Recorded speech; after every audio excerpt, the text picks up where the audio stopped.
quando aqui andamos juntos, Ele supriu nada, aqui sou eu. Nesta caminhada eu e Ele, mas refúgio em glória ao que venceu. Oh, felicidade imensurável, tudo se fez meu, desde que minha vida eu dei a Ele, minha nulidade Ele escondeu.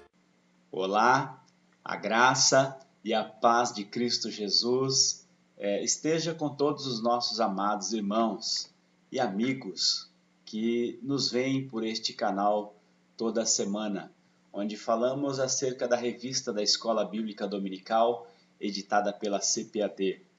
Nós estamos aqui findando praticamente já mais um trimestre, já chegando à lição de número 12. A lição de número 12, que trata justamente sobre a morte de Jesus. Durante todo esse trimestre, estamos falando no Evangelho de Jesus, segundo escreveu Lucas, com o título da lição ou da revista trimestral Jesus, o Homem Perfeito. A morte de Jesus, então, está proposta para o dia 21 de junho, domingo próximo, de 2015, não é? E nós precisamos falar sobre esse tão nobre tema que é acerca da morte de Jesus. O textuário se encontra no capítulo 23 deste Evangelho, no versículo de número 46, que diz: E clamando Jesus com grande voz disse: Pai, nas tuas mãos entrego o meu espírito. E havendo dito isto, expirou. A verdade prática diz: Jesus não morreu como Marte ou herói, mas como Salvador da humanidade. Louvado seja Deus. O objetivo geral desta lição é apresentar a causa primeira que levou Jesus à cruz, ou seja, os nossos pecados.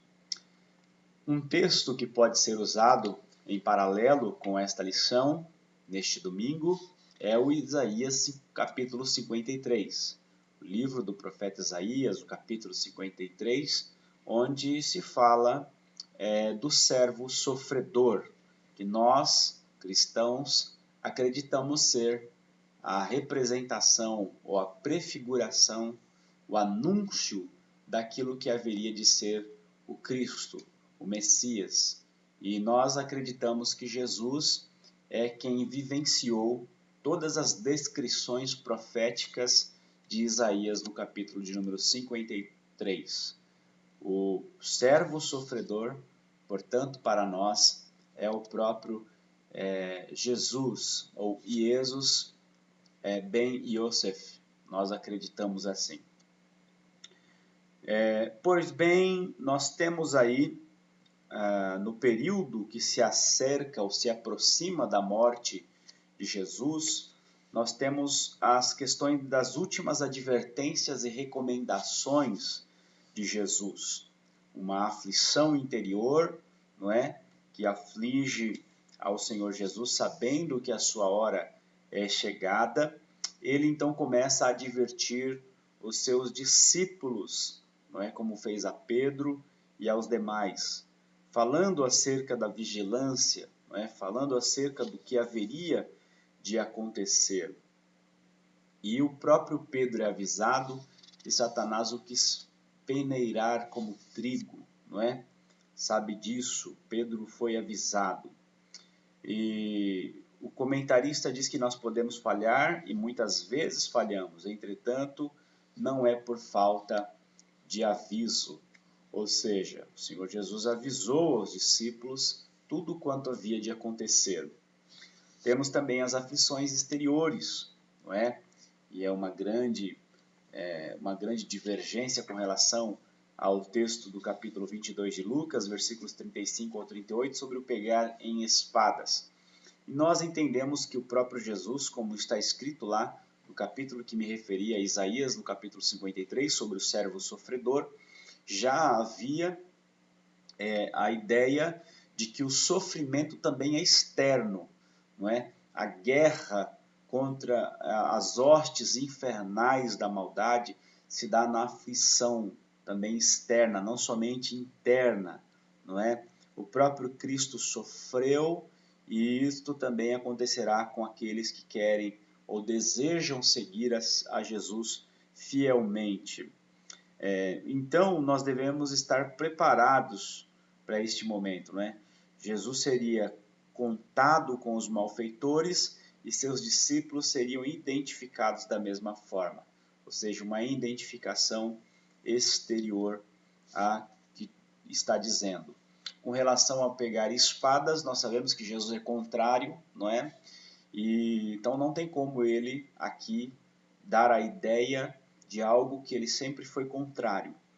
As armas que nós usamos não são carnais, mas espirituais e poderosas em Deus, disse o apóstolo, né? Para destruir as forças da malignidade. Nós usamos a espada do Espírito, conforme Efésios capítulo 6, nós usamos a fé, o escudo da fé. Nossas armas são espirituais. Nós não precisamos pegar em armas, não é? Louvado seja Deus por isso, porque as nossas guerras não são carnais. Por fim, nós percebemos Jesus sendo traído e, por fim, preso, não é? E a ambição foi o veículo para a traição de Jesus. A ambição de Judas, não é? Que era íntimo de Jesus, tal como está escrito em Salmo 41, versículo 9, uma indicação da traição, não é? E Judas, como era ambicioso, diz o texto sagrado que o próprio Jesus já afirmava acerca de Judas, não é?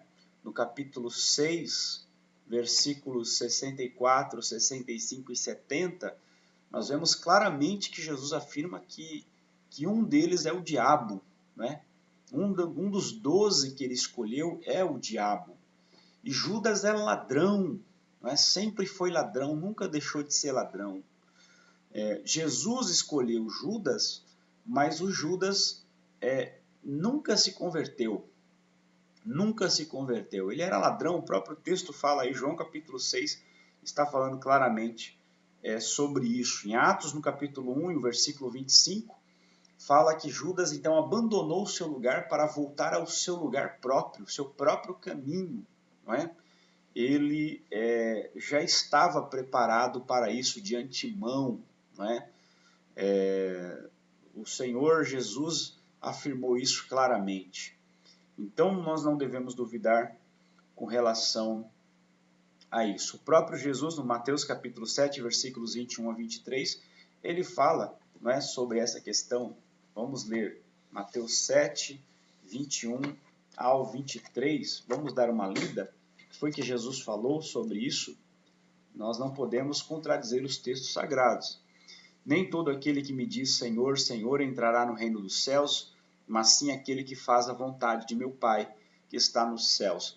Ora, aqueles que chegam a Cristo, aqueles a que o Pai dá ao Filho, fazem a vontade do Pai, não é? Isso é uma obra soberana do Senhor Deus. Versículo 22. Muitos me dirão naquele dia, Senhor, Senhor, não é verdade que no teu nome profetizamos, no teu nome expulsamos demônios, no teu nome fizemos muitos milagres? Então lhes vou dizer com a mesma clareza, nunca vos conheci. Afastai-vos de mim, vós que praticais a iniquidade. Ora, o Judas é um desses, que mesmo junto com os discípulos, com os apóstolos, mesmo estando entre eles nas curas, nas libertações, na proclamação do reino, ele continua vivendo na impiedade, na iniquidade, na prática da iniquidade. Porque o texto afirma que ele era ladrão, que ele metia a mão na bolsa, ou seja, vivia ainda na prática da iniquidade. Posteriormente, Satanás entra nele para pôr fim concluir a traição, não é? Mas ele não passou a ser ladrão após a entrada de Satanás nele. Ele já era ladrão, ele já era iníquo, não é? Não foi Satanás entrar nele que o fez iníquo. Nós devemos deixar isso muito bem claro, porque temos muitos problemas hoje, inclusive no nosso meio pentecostais, de pessoas que não sabem distinguir essas questões, não é? E querem atribuir ao demônio coisa que os homens já fazem por caráter, não é? Homens sem caráter, sem escrúpulos, pessoas que são dadas à vaidade, dadas à cobiça, dadas a roubar a bolsa, a meter a mão na bolsa, na tesouraria, no livro caixa. Não é preciso o diabo entrar nessas pessoas. Isso é o que eles são iníquos. Os iníquos praticam a iniquidade, a impiedade. E a Bíblia diz que eles não herdarão o reino dos céus, não é? Então, nós devemos ter cuidado para não cairmos aí naquilo que disse Lula recentemente, não é? Ele não merece nem 2 segundos de meu vídeo, porém acusando aí os evangélicos justamente disso, de que nós tínhamos essas questões aí relacionadas ao que é do diabo e aquilo que é nosso. Então, isso fique bem claro. Por fim, nós vemos que acerca da negociação, não é? Dessa traição, os líderes judeus querem uma forma de acabar com Jesus, porque eles invejam a Jesus. Jesus tão cedo já tem uma multidão que o segue. Os milagres e os sinais que ele faz cada vez mais traz pessoas para junto de si, a multidão aumenta e os religiosos, os líderes do povo judeu começam a ficar preocupados, temerosos com relação a isso e começam a traçar um plano, inclusive usando o próprio sinédrio para isso, não é? E acabam esperando o momento oportuno para tal situação e o Judas se põe à disposição para entregá-lo, não é? Pela cobiça também, pela ambição, ele acaba se dispondo por 30 moedas de prata para fazer isso. E conclui-se que ele, então, negociou a traição, a venda do Senhor Jesus. Logo nós encontramos também a ideia, então, de que a ambição de Judas fez com que ele negociasse a prisão do mestre e, finalmente, o traísse. Ele sabia do que estava por acontecer, não é? Nós vemos que ele tem intenções com relação ao reino. Os judeus estão sendo dominados por um governo romano há muito tempo, e o Judas tem ambições políticas, não é? De negócio, econômicas, e não somente Judas, mas outros também têm isso. Nós vemos a mãe dos filhos de Zebedeu, ela pedindo que seus filhos se assentassem ao seu lado quando no seu reino. Então nós vemos que eles tinham algum problema de percepção com relação àquilo que está acontecendo, não é? E eles então começam a ouvir Jesus dizer que vai ser entregue, que vai morrer, vai ressuscitar ao 3º dia. Então Judas começa a perceber que realmente isso deve ser verdade.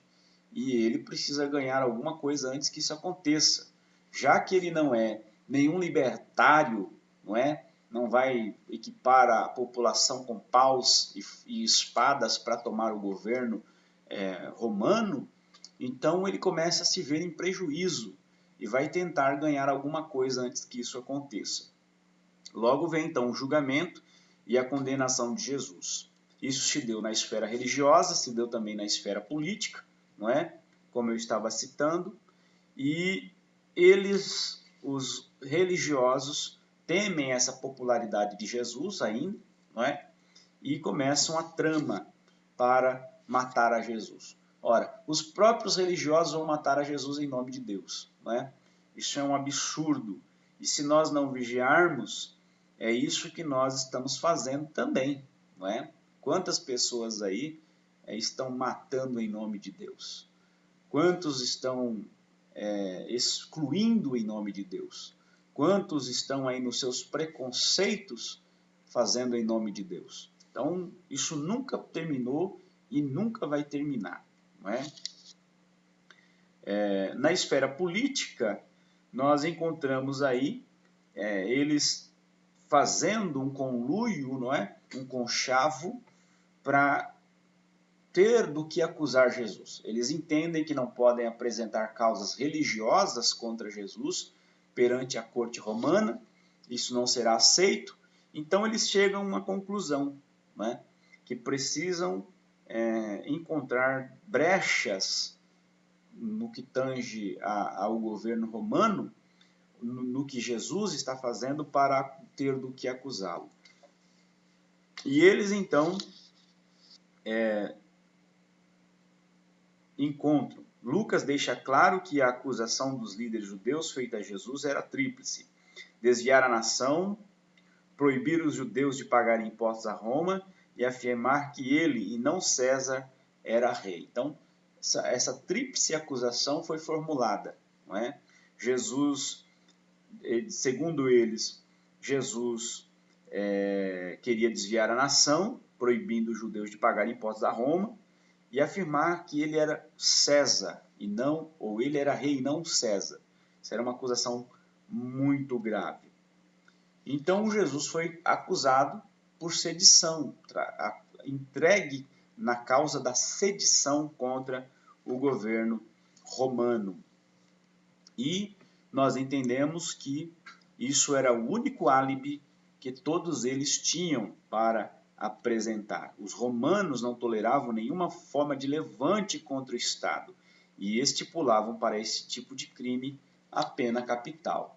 Logo, bem formulada, né, o álibi contra Jesus, eles então chegaram a um denominador comum. O julgamento de Jesus deu-se em duas esferas, então, relembrando, a religiosa e a política. A crucificação e a morte de Jesus tem método e tem significado. O método, como nós já sabemos, é por cruz, não é? A crucificação, que é coisa tão horrenda perante os romanos, uma morte muito cruel, e para os judeus uma vergonha. Diz o versículo lá, né? Maldito todo aquele que for pendurado no madeiro. É uma maldição. Então tem todo algo acontecendo que está conjunto, não é? Tanto para o judeu como para o não judeu, como para Deus, como para Jesus, como para nós, os participantes da morte de Jesus. E a mensagem do Império Romano era clara. Isso aconteceria com quem se levanta contra o Estado. Então, o crucificado era uma mensagem do governo romano a todo aquele que intentava se levantar contra Roma, não é? Isso era muito claro entre todos eles, os imperadores da época, essa forma de ostentar poder, não é? E o significado com relação a Jesus ser apenas um mártir, não é? Que a morte de Jesus tenha apenas sido um martírio. Lucas deixa muito bem claro que não é assim. Para Lucas, Jesus morreu vicariamente pela humanidade. A relação que Lucas faz do relato da paixão com a narrativa do servo sofredor de Isaías 53 mostra isso, não é? Então, Jesus não apenas morreu como um mártir, mas ele sabe por que está morrendo e mesmo assim se permite acontecer. Ele mesmo disse que se ele precisasse, ele rogaria e o Senhor lhe enviaria uma legião de anjos para ali impedir, não é, que ele fosse preso, mas ele disse que não o faz, não é? Ou seja, existe a vontade do Pai, existe a vontade do Filho, existe a cooperação do Espírito Santo, não é?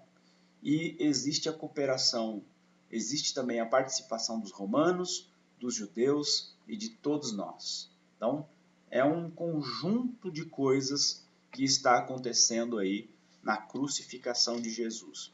Mas devemos salientar que uma morte vicária de Jesus, uma substituição de Jesus por toda a humanidade.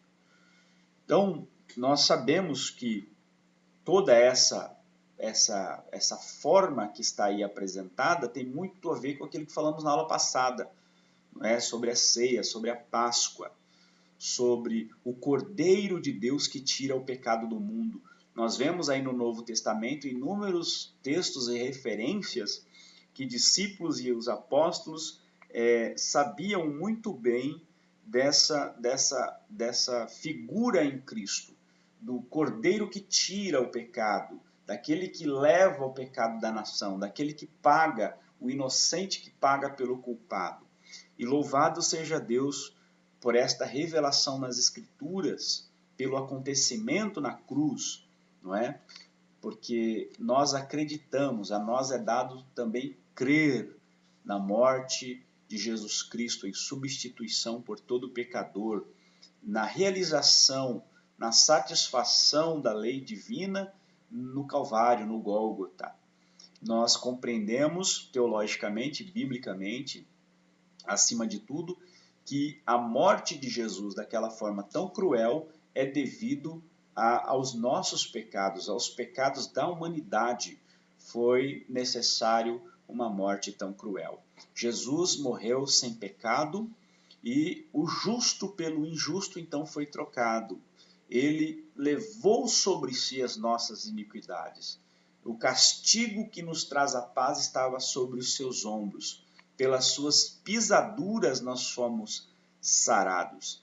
E isso nós vemos muito claro que Jesus então cumpriu, satisfez toda a lei de Deus. Jesus cumpriu a lei de Deus na sua morte. Louvado seja o nome do Senhor nosso Deus.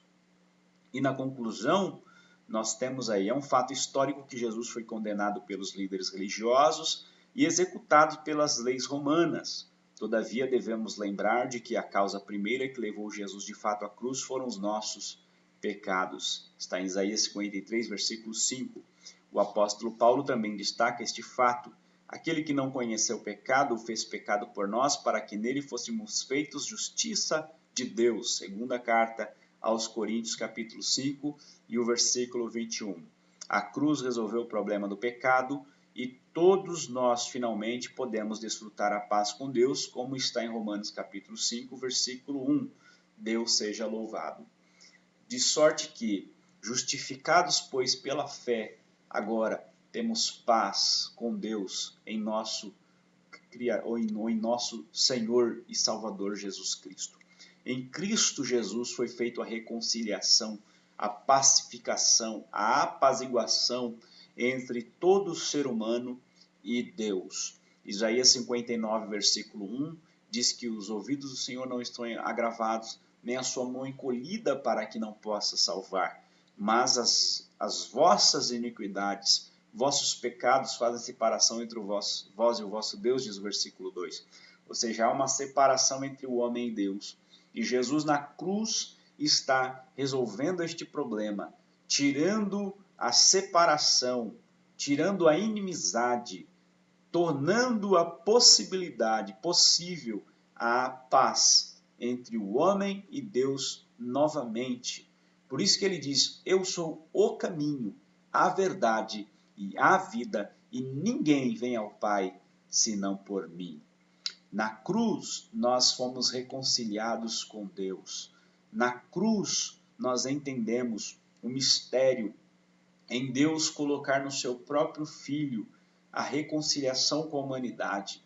Pela morte de Jesus, pelo sangue de Jesus, pelo corpo de Cristo e em seu sangue, haver então remissão pelos nossos pecados e reconciliação com Deus. A todo aquele que consegue crer assim, a todo aquele que consegue ter fé na obra realizada por Deus no seu Filho na cruz, a estes é prometido, é feita a promessa de herdarmos o reino de Deus, já iniciado aqui na terra, os que entram pela fé no descanso de Deus por Cristo Jesus. O reino se inicia a partir do momento que em todo ser humano é desenvolvida a fé para a salvação, quando nós conseguimos olhar para a cruz e não apenas ver vergonha, quando nós conseguimos olhar para Cristo pendurado no madeiro e não ver vexame, antes nós olharmos para a cruz e enxergarmos nela a obra gloriosa de